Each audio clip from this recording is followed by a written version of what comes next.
අපිට මතක අජිත් පෙරේරා මහත්මයා ගමේ ওই කොල්ල කුරුට්ටෙක් අර මෝටර් බයිසිකලයක් චැලියක් චැපියක් ගෙනාපුවම යනවා ටවුම වටේ ගම වටේ පාරවල් දිගේ යනවා නේද අපේ ආරිමන්තුමා. මේක පෙන්න යනවා ගමයට ඕම් මම බයිසිකලේ ගෙනාවා කියලා.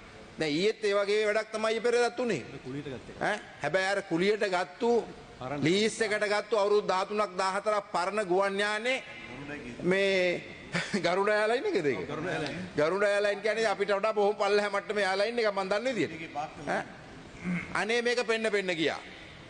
ඒක අර සාම්ප්‍රදායිකව වෙනද කරන්නේ ගුවන් යානයක් ආපුවම අර අපේ මේ ෆයර් බ්‍රිගේඩ් එක ගිහිල්ලා වතුර මගින් ස්ප්‍රේ කරලා ඒක පිළිගන්න එක. අන්න ඒක ස්ප්‍රේ කරනකොට මම දැක්කා ඒකේ වයිපර් එක වැඩ කරන්නේත් නැහැ.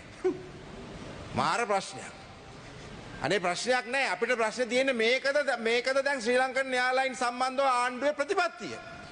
ගරු අගමැතිතුමේ ඔබතුමියලා මේ ණයබර සහිතව තියෙන ආයතනේ මට මතකයි මීට කලින් අපේ එරාන් වික්‍රමතුංග මහත්තයා කිව්වා ඒක රුපියලකට විකුණන්න බෑ මේ ආයතනේ කියලා. එච්චර ණය වෙලා විනාඩි 2යි ගරු මන්ත්‍රීතුමා. මට තව විනාඩි කිහිපයක් තියෙනවා මේ අපේ ලේකම්තුමා වෙන් කරලා දෙන්න වෙයි මන්ත්‍රීතුමා. තියෙනවා දුන්නා පහලක් තියෙනවා. මෙන්න මේකයි ඇත්ත තත්ත්වය. ඉතින් ඒ ගුවන් යානේ ගෙනල්ලා මේක සංදර්ශනය කරනවා. නමුත් අපිට දැනගන්න ඕන මේ ප්‍රතිපත්තිය මොකද්ද කියලා. මොකද්ද මේ ප්‍රතිපත්තිය? ශ්‍රී ලංකන් එයාලයින් එකට මොකද කරන්නේ? තවත් මේ රටේ ජනතාව මත ණය පටවනවද මේක?